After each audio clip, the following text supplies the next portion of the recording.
I died from a fishbone getting stuck in my throat. It's pretty embarrassing to admit. Not a car accident, not a terminal illness, not being stabbed by someone. Just a fishbone.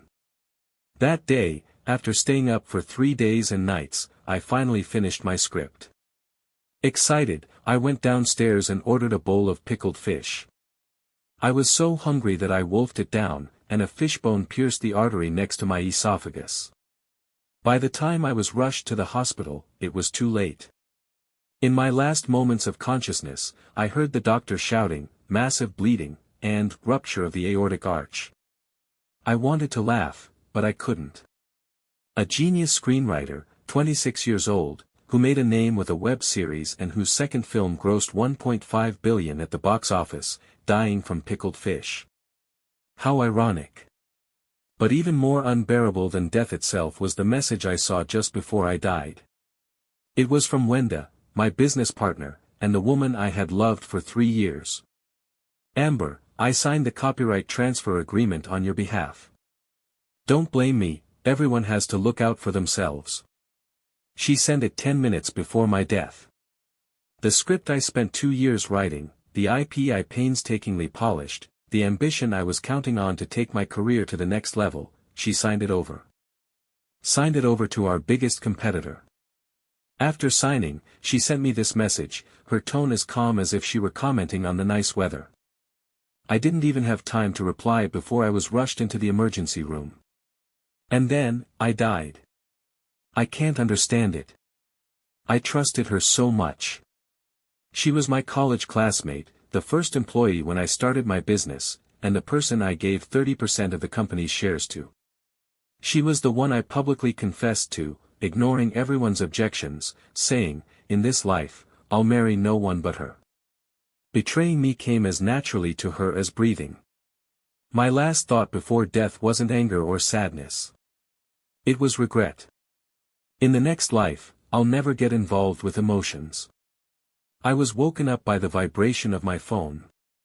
The harsh, old-fashioned alarm ringtone, not the one I use now. I opened my eyes, and the air was filled with a mix of instant noodles and mildew. I froze for a full 10 seconds. This was my college rental room. In my senior year, I rented this partitioned room for 800 yuan a month near the school, to write my first full-length screenplay. I sat up abruptly and grabbed my phone. September 15, 2019. 3 months before I wrote the web series, Undercurrent, that made me an overnight sensation. 5 full years before Wenda betrayed me. But that wasn't the point. The point was, today was the day Wenda first took my script draft, under the pretext of, just taking a look. In my past life, I gave her the manuscript. She took it to show the boss of a small film production company, who said, "It's not bad, but it needs major revisions." I spent another 3 months revising it. When I finished, the script's copyright had become that boss's name. I kicked up a fuss, but in the end, I only got a buyout fee of 30,000. That show later sold for 80 million. I didn't hold it against Wenda, because at the time, she cried and said she didn't know it would turn out this way, that she had been deceived too. I believed her.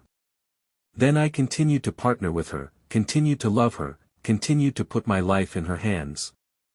I stared at the date on my phone screen and slowly smiled. It wasn't a happy smile. It was the kind of bone-chilling smile that only someone who has died once could have. I opened my contacts and found Wenda's social media account. In my past life, at this time every morning, I would send her a "good morning," along with a cute emoji. She would reply with a simple "morning," and that would make me happy for the entire day. Now. I long pressed the chat window and hit delete. Not blocking, just deleting. Let her vanish from my contacts forever. Then I opened my notes and started writing a list. The list had only one line: things to do in this life, make money.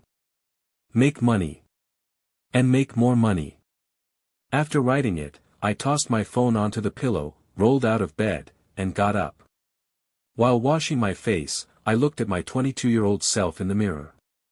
Young, Thin, with dark circles so heavy it looked like I'd been punched twice. But my eyes were bright. In her past life, Amber's eyes were full of Wenda. In this life, Amber's eyes are only on money.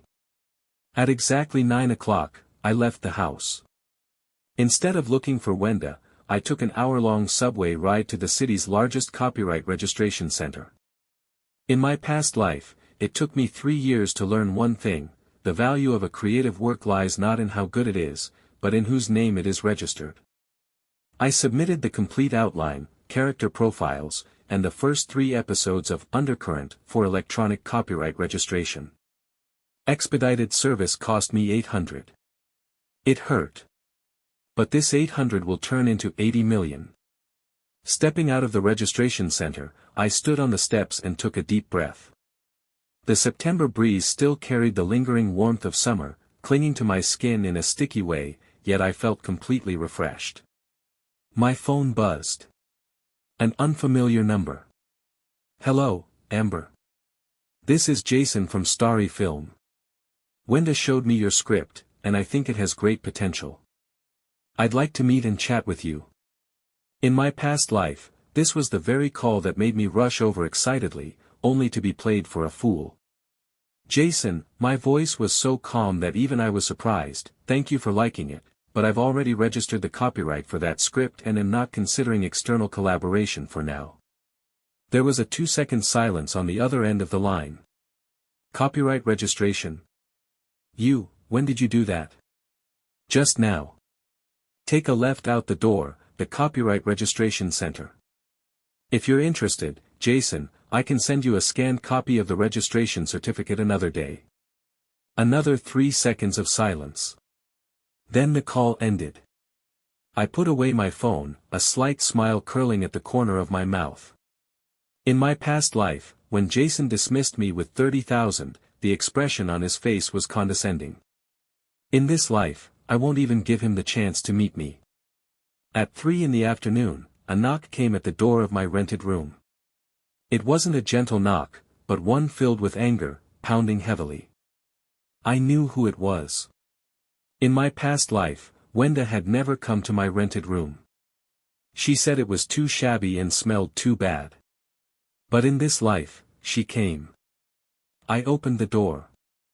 Wenda stood at the entrance, wearing a white dress, her long hair flowing over her shoulders, with light makeup on. To be honest, she was indeed good-looking. Otherwise, I wouldn't have been so devoted in my past life. But at this moment, looking at her face, I only felt a sense of unfamiliarity.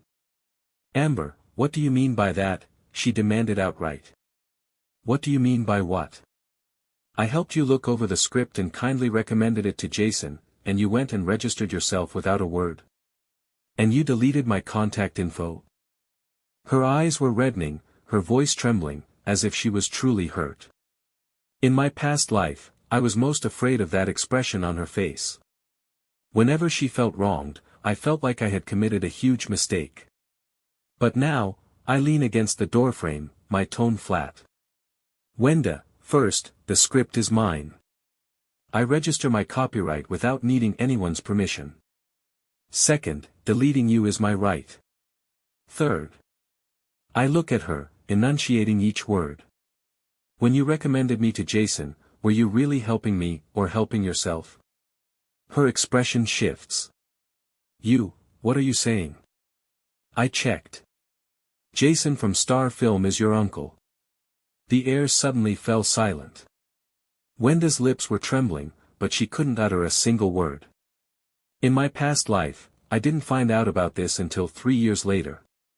By then, I had already started a company with her as a partner, and she cried, saying, I didn't mean to hide it from you, I was afraid you'd overthink it. I believed her again. Then she recommended my second script to her uncle once more. She opened her mouth. Amber, I took a step back, ready to close the door. If there's nothing else, I still have to write this afternoon. She suddenly reached out and pressed her hand against the doorframe. Amber, did someone tell you something? Is there a misunderstanding between us? She looked at me, and finally the tears fell. I admit Jason is my uncle, but I genuinely recommended your script because I thought it was good. I didn't mean anything else. Wenda. I called her name, cutting her off. Why are you crying? She was stunned by my question. You didn't cry in your past life, so why are you crying now? The moment the words left my mouth, I realized I had let something slip. But it didn't matter, she wouldn't understand anyway. What do you mean by past life? She looked at me, utterly confused, as expected. I didn't explain. I gently removed her hand from the doorframe and closed the door. Outside, she stood there for a long time. I sit in the room, turn on the computer, and start writing a new script. My fingers fly across the keyboard without a single typo.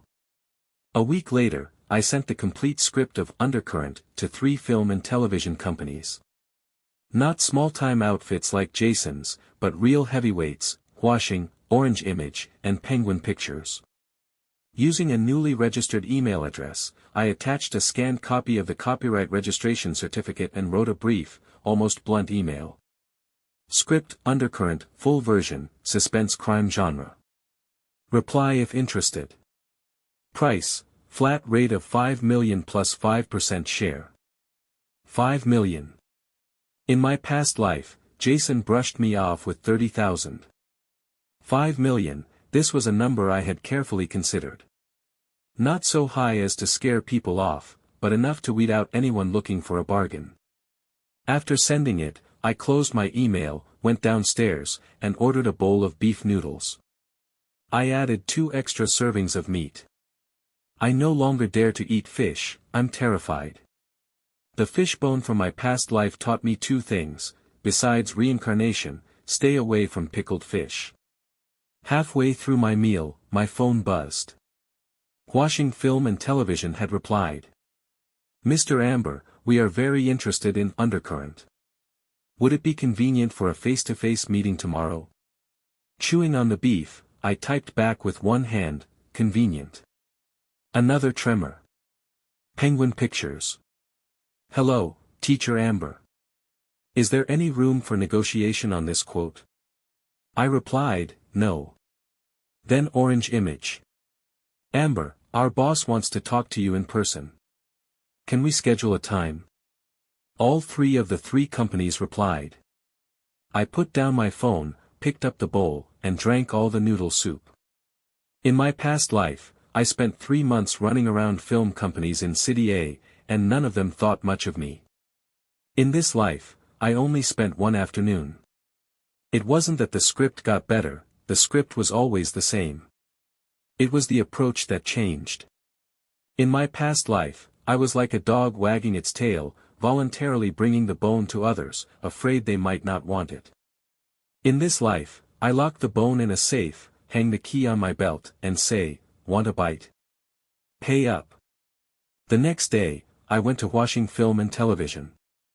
The meeting room was large, with 3 people sitting across the long table, a production director, a content acquisition manager, and a legal representative. It was quite a setup. But I wasn't afraid. In my past life, I had been lowballed, had my scripts rewritten, and been kicked out of projects in this very meeting room. In this life, I sat in the seat of honor, pushing the printed script and copyright certificate onto the table. Read first, then talk. Kyle, the production director, was in his 40s, a typical industry veteran. He flipped through the script, looked up, and his expression was subtle. Amber, this script of yours, it's really well written. But $5 million plus a share, your asking price. I cut him off. Kyle, this script took me 2 years to conceive and 3 months to write. If you think it's too expensive, I can go talk to Orange Pictures. They've set up a meeting with me this afternoon. Kyle's expression shifted. The young procurement assistant beside him leaned in and whispered something in his ear. He frowned, then broke into a smile. Fine, Amber.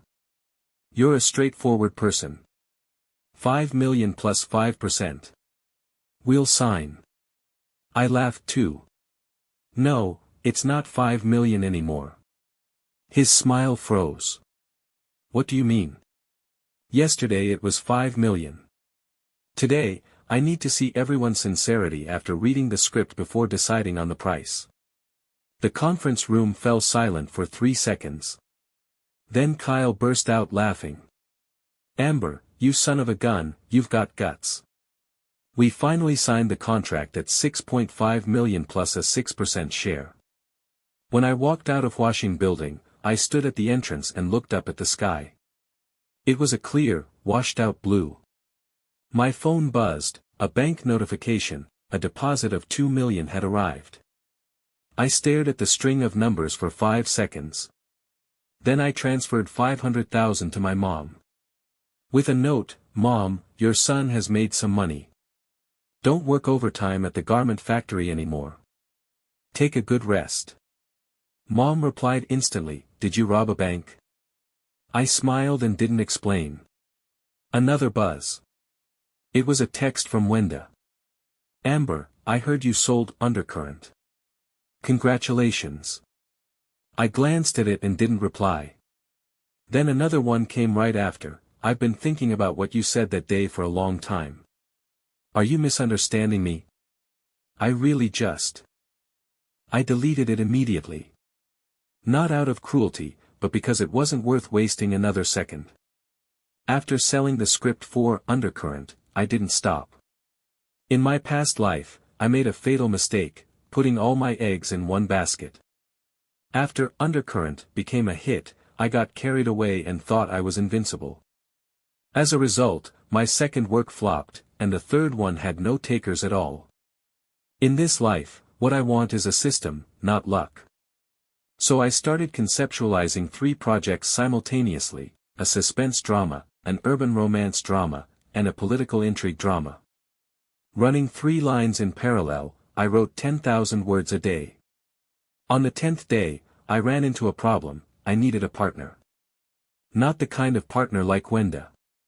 The kind who doesn't understand creation but knows business. Someone who can turn my scripts into money, into a company, into an industry. In my past life, this role was always vacant.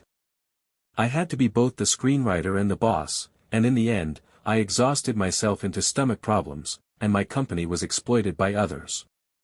In this life, I'm looking for someone in advance. Then a name came to mind. Dawn. In my past life, I met him at an industry cocktail party. He was in his 50s, wearing a wrinkled jacket, standing alone in a corner drinking mineral water, with no one talking to him. Someone told me, that Dawn guy used to be an investment, but he lost everything, and now no one wants to have anything to do with him. I didn't think much of it at the time. It wasn't until later that I found out, Dawn lost everything in that investment because he turned down a bribe from a film production company. They asked him to pour money into a terrible movie, but he insisted on investing in good content, and ended up being set up and taken down. He was innocent, but he had no proof. After that, he became a joke in the industry. A joke labeled as someone who doesn't know how to play the game. I got Dawn's contact information and dialed his number. The phone rang for a long time, so long I thought no one would pick up. Then a hoarse voice answered, "Who's this?" "Mr. Dawn, my name is Amber. I'm a screenwriter. I'd like to talk to you." After a few seconds of silence. "I don't know you." "I know. But I know you. 10 years ago, you invested in the film Memories of a Mountain City, and lost 80 million. Another silence. Then he said, "Are you here to mock me?" "No. I came to ask if you want to turn things around." Dawn arranged to meet me at a tea house. The tea house was in a remote spot, tucked away in an old residential area in the north of the city. Its storefront was shabby, and the tea set still had tea stains on them. He was even more down and out than I had imagined. His hair was gray, his beard was unkempt, and there was a noticeable hole in his jacket. But the look in his eyes when he saw me was bright. Not a greedy kind of bright, but the kind that said, "I'm not dead yet." "Amber, what exactly do you want from me?" I sat down and said directly, I want to start a film and television company. I need a partner who understands capital operations. You invest the money, and I'll give you shares. He looked at me as if I were a lunatic. My total net worth right now is less than 200,000. You want me to invest? I don't need you to invest money. I need you to invest your connections, your experience, and your judgment of this industry. He pulled out a crumpled pack of Hunterschen cigarettes from his pocket, lit one, and asked, "What makes you think you can help me?" Because in my past life. I almost let it slip, stopping myself just in time. Because I looked into it. The trap you fell into back then was set by Jason. He's now the vice president of Star Film. Dawn's hand trembled slightly, and ash fell onto the table. How do you know that? I have my sources. I leaned back in my chair. Dawn, let's make a deal. I'll help you uncover the truth from back then and clear your name. You help me run the company. He stared at me for a long time. Then he smiled. It was a strange smile, one that seemed to mock my naivety, yet also hinted at his own temptation. Amber, how old are you? 22. A 22-year-old kid telling me he wants to overturn a case for a 50-year-old man. He put out his cigarette. Do you know who's behind Jason? Sean. The moment I said that name, Dawn's expression completely changed. Sean is the chairman of Sea Pictures, a major player in the film industry. In my past life, I had dealings with him once. After that, I understood what the power of capital meant. You know Sean, and you still dare to touch Jason. Dawn's voice was very low. I picked up the tea in front of me, took a sip, bitter. Dawn, it's not a question of daring. It's that the debts they owe need to be collected by someone. Dawn was silent for a full minute. Then he raised his teacup and clinked it against mine. Bottoms up. Over the next month, Dawn and I met almost every day. We registered a new company named Yuanguang Film and TV. I held 70%, and he held 30%. He didn't invest a single cent. What he contributed was everything he had left, the remnants of his connections, the relationships that hadn't completely severed, and his unwillingness to give up. I used the $6.5 million from Undercurrent as starting capital to launch our first project. But it wasn't to produce Undercurrent, that had already been sold to Huaxing, so it was out of my hands. What I launched was the second script, an urban mystery drama with a low budget, a short production cycle, and low risk. Dawn used his last connections to find a rising director and a production team that had yet to be tainted by capital. Everything went smoothly. So smoothly that it didn't feel real. I knew why, because the storm hadn't arrived yet. In my past life, the time when it truly hurt me wasn't when she sold the script, but after she registered the company.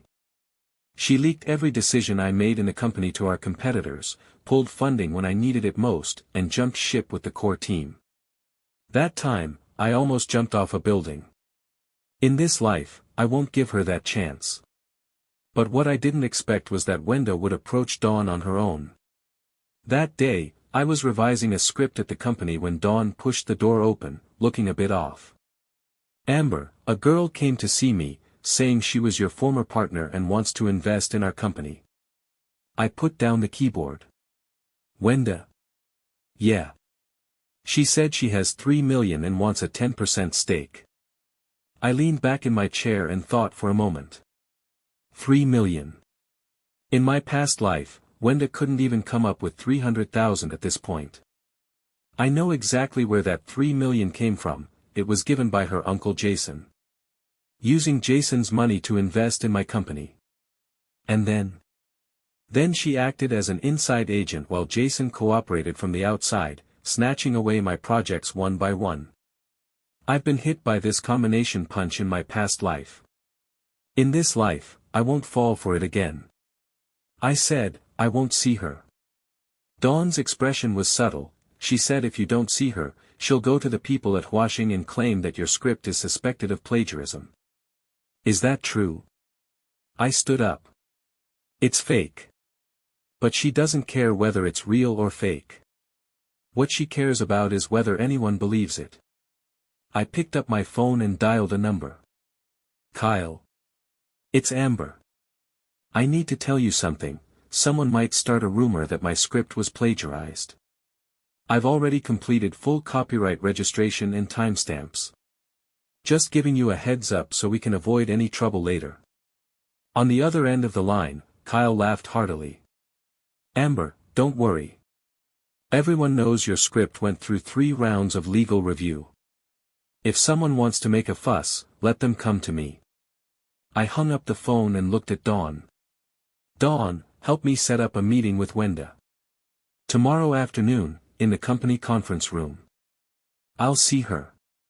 Are you sure? Yes. Some accounts are better settled face to face. The next afternoon, Wenda arrived on time. She was dressed in a black business suit, with meticulously applied makeup, looking the part. Just like in her past life, she always knew how to dress appropriately, how to make people think, this woman is not to be underestimated. But her eyes gave her away. She was nervous. Because she realized that this Amber was no longer the Amber she knew. Sit. I pointed to the chair across from me. She sat down and pushed a file folder onto the table. Amber, this is a capital contribution certificate for 3 million. I want to join Yuanguang Film and Television. I didn't look at the file folder, just stared at her. Whose money is this? She paused for a second. Mine. Wenda, you haven't even graduated from your senior year of college yet. Where did you get 3 million? My family gave it to me. Your dad is a high school teacher, and your mom runs a small supermarket. Could your family really come up with 3 million? Her expression changed. In my past life, I never questioned her about her family. Whatever she said, I believed. But in this life, I did my homework beforehand. Amber, you. I cut her off. That money was given to you by your Uncle Jason, wasn't it? He wanted you to invest it in my company, act as a mole, and feed him all my project information. When the time was right, he would buy out my shares at a low price and kick me out. Wenda's face turned completely pale. How did you know? How I know doesn't matter. I stood up and walked to the window. What matters is, Wenda, this is exactly what you did in my past life. You didn't just take my company, you took my life too. She suddenly looked up. What do you mean by past life? Amber, what are you talking about? I turned around and looked at her. Just think I'm crazy. But before I lose my mind, there's something I want to ask you. What? Did you ever have any true feelings for me? The meeting room was silent for a long time. Wenda's tears fell. One by one, they hit the table. Amber, Her voice trembled. I don't know. I really don't know. I laughed. You don't know. You don't even know if you like someone or not. I thought I liked you. But then, my uncle told me that feelings and career shouldn't be mixed together. He said you were too immature, that there was no future with you. He said. Whatever he says, you just believe it. She couldn't continue speaking, covering her face as she burst into tears. I watched her tears, feeling no ripples in my heart. The me from my past life would have been heartbroken by her tears. Wenda, I'll say this to you one last time. My voice was calm. Go back and tell your uncle that I've seen the tricks of Starry Sky Media before. Next time he wants to mess with me, he'd better come in person. She lifted her head, her eyes red and swollen. Amber, you've changed. Yeah, I said. People change. They change as they live on. After Wenda left, Dawn walked into the meeting room and handed me a glass of water. What did you mean by past life just now? I took the glass and took a sip. Dawn, if I told you I've been reborn, would you believe me? He looked at me, not laughing, not shocked. just looking at me calmly. You believe me? I was a bit surprised. Amber, you're 22, but you act like you're 52. You know about Jason, you know about Sean, you know the details of how I was set up. These aren't things you can just dig up by investigating. He paused. And when you said past life, your eyes didn't look like you were speaking metaphorically. I was silent for a moment. Dawn, there are some things you might not believe even if I told you. In my past life, I was also a screenwriter, and I wrote Undercurrent too. But in that life, my script was bought out by Jason for $30,000 through a setup. Later, I started a company, was betrayed by Wenda, and ended up dying from a fishbone. A fishbone? The corner of Dawn's mouth twitched. Yeah. Pretty embarrassing. He was silent for a long time, then said something that caught me off guard. Do you know how Sean died in his past life? I was stunned. Sean died. In your past life, the year you died, Sean was reported for tax evasion and bribery, and was sentenced to 15 years. The person who reported him was a female journalist. A female journalist? Yeah. A journalist named Grace. Grace. I had never heard that name before. What's your relationship with this Grace? I asked. Dawn's gaze at me grew complicated. Amber, she's not someone you knew in a past life. She's a variable in this one. The next day, I met Grace. It wasn't by coincidence, she came to me on her own. On the third day, she wore a plain white t-shirt and jeans, carrying a backpack, with no makeup and a ponytail. She wasn't beautiful, but she gave off a comforting vibe. Amber, I'm Grace, a journalist. She extended her hand.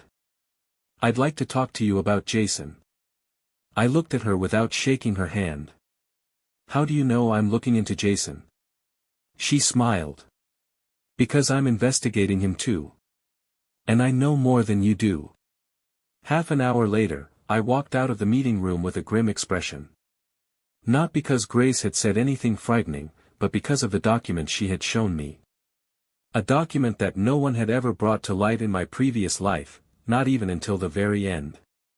The relationship between Jason and Sean was more than just that of a superior and subordinate. They had financial transactions. There were illicit transfers of benefits. A complete black industry chain stretching from film investment to money laundering. And the starting point of this chain was Wenda. It wasn't something Wenda willingly took part in, she had no idea. But she was a pawn used by Jason. From the very first day of college, Jason had his niece get close to promising young screenwriters, build trust, gather information, and then reap the rewards. In my past life, I wasn't Wenda's only target. She was looking after at least 5 screenwriters at the same time. And I was the one who wrote the best. I was also the one who died the earliest. What are you going to do? Grace asked me.